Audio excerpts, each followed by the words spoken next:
Hey, welcome back to the homestead. So, I had a problem the last week.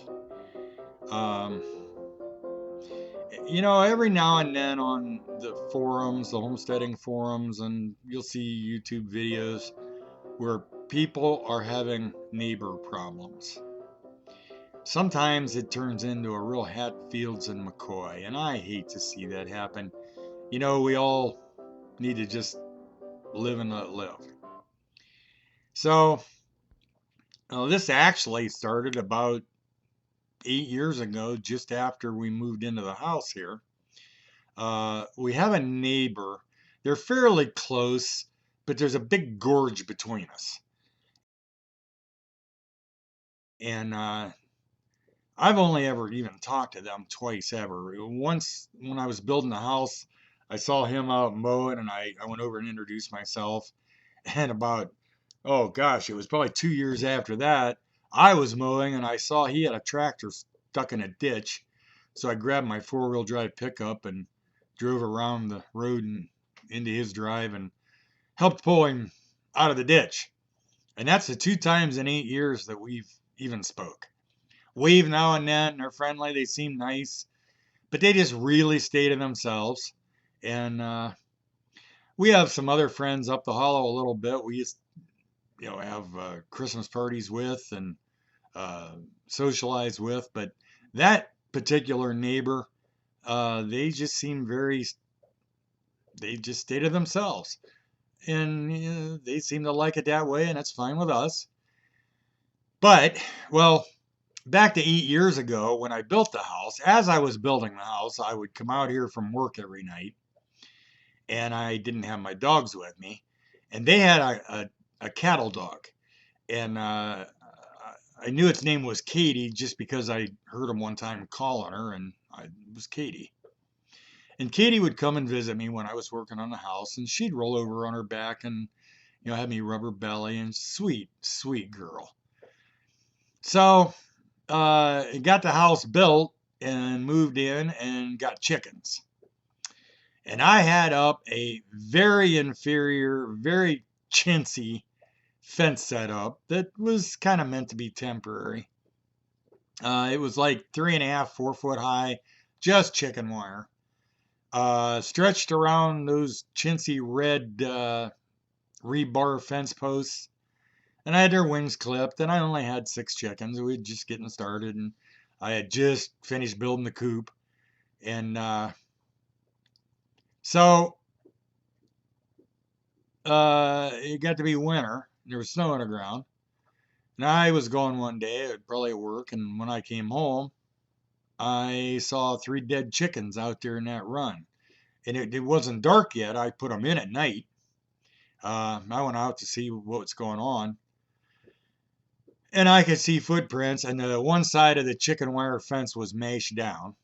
And I could see footprints headed right over towards that house, and I'm sure it was Katie.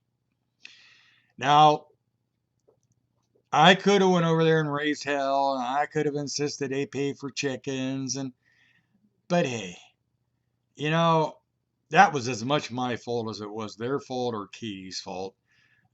That fence sucked, and that's my fault. That's on me.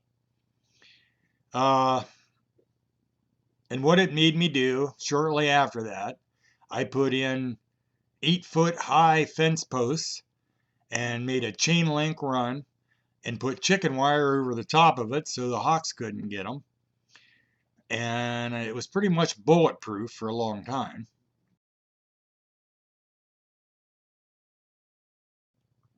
And if you saw my last video or a couple videos ago, I did have a real serious raccoon problem. The raccoons figured out a way to get in there, into the run, and they actually killed a bunch of chickens too. So they ripped into the chicken coop. So I just bought a fence charger and put electric wire all over that coop. So I'm kind of jumping around here, but the point of the story is about a year ago, it started occurring to me I hadn't seen or heard anything of Katie for quite a while, and she was an older dog, and I'm sure Katie died.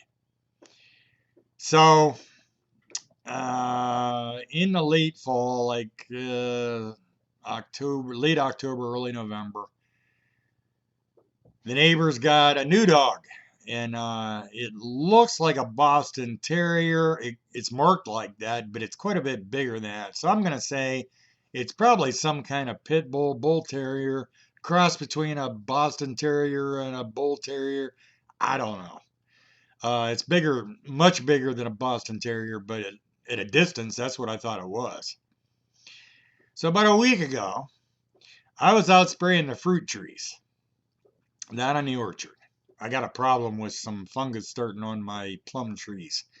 So I was spraying some sulfur spray for the fungus. And right behind me, all of a sudden, I hear this barking and snarling. And I turned around, and there's their dog right at the tree line, which is the property line, barking at me and kind of growling a little bit, like, might have been a little bit aggressive. But I kind of ignored it, kept working, and I was glad my pug Gunther wasn't out there because Gunther's an ass. He just is. He's a cutie, but he just hates other dogs. And there'd have been a fight, and it would have been on Gunther. It would have been Gunther's fault. But their dog shouldn't be over here either. No, that day it wasn't on my property, but it was right at the line. So that was this is Monday. That must have been Friday that I was spraying the fruit trees. So last night, Sunday night, right after dark, I let Gunther outside, and I saw him just tear out of there. And he ran down towards the meadow. And there's their dog down there just into the meadow. He's on our property this time. And they're barking and growling and snarling. And I screamed at Gunther and grabbed a flashlight and ran down. And their dog took off and Gunther came back to the house. But I thought, there's going to be problems. Now, once again, just like with Katie, I could have gone over there and I could have raised hell and I could have said, keep your dog off my property. And yeah, I hear, people shoot dogs and hey, I'm not. Come on. The dog doesn't know where the property line is. The dog doesn't know that I'm not trespassing on their property. He's barking at a stranger that he saw. He doesn't know. But it's still a problem. So I came up with the answer. I had all those red fence posts, those rebar fence posts that used to be the chicken wire.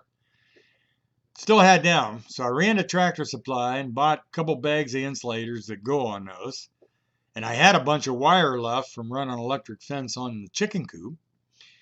So I ran 3 strands of electric wire right on the property line. Well, actually, it's in probably 10 feet into the property line, right at the edge of the meadow. And so I tied the electric fence into the chicken run electric fence. I had these posts, plenty of them. I just had to buy insulators and a little more wire. I was about out of wire. And that goes the whole property line clear down to the road.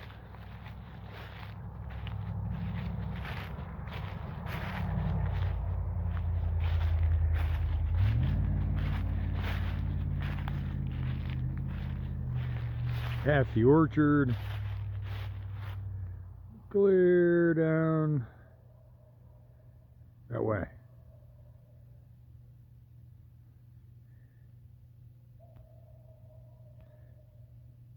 And it worked. Just before dark tonight, I happened to be outside on the porch, leaning on the railing, just looking down towards the garden, wishing it was summer. And I heard this yipe! And I saw the fence and the posts just rattling and carrying on. And then I saw their dog hightailing it up the valley, barking and carrying on, just giving me holy hell. So, I don't think I'll be back.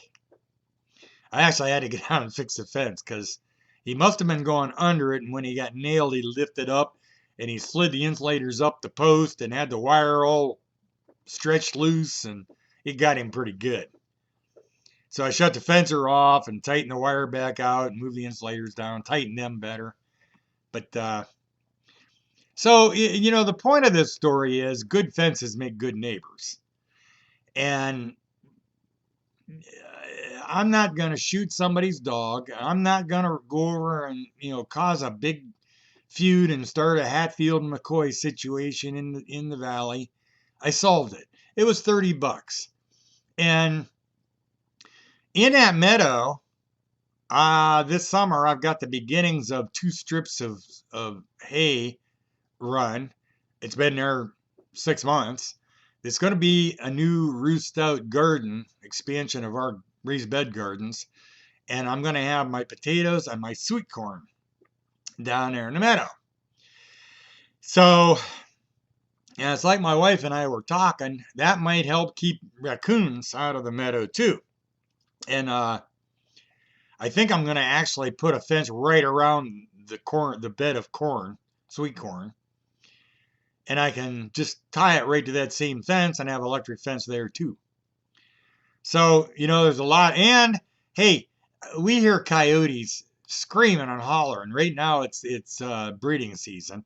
And I've never seen one here on the property, but I hear them in the hills all around us. I heard them again last night when I was out carrying firewood. They just sound incredible, hooping and hollering. So anyway, that might help keep the coyotes away too. If one happens to come in from that direction and get zapped, he might just not want to come back around. And I kind of worry about my little pug Gunther getting nailed by a coyote too. So, problem solved. No feud started. No big conflict. No issues. It's done. And it was $30. And there's a lot of reasons why it's good to have anyway, even other than their dog. So that and the raccoons floating around and the coyotes floating around. And you never know. Maybe one of these days I'll fence the rest of the way around there and get a couple goats or something. I don't know. But anyway, as they say, good fences make good neighbors. So there you have it. Hey, thanks for watching the videos. You know, if you like my videos, please hit a thumbs up and subscribe. Lots of homestead videos coming. We're going to be planting gardens soon. The chickens are growing. They're out in the coop now, fully feathered. We still have a heat lamp on them. They're about 7 weeks old now. By the 1st of June, we'll be getting eggs. So anyway, lots of videos coming. I'll see you next video.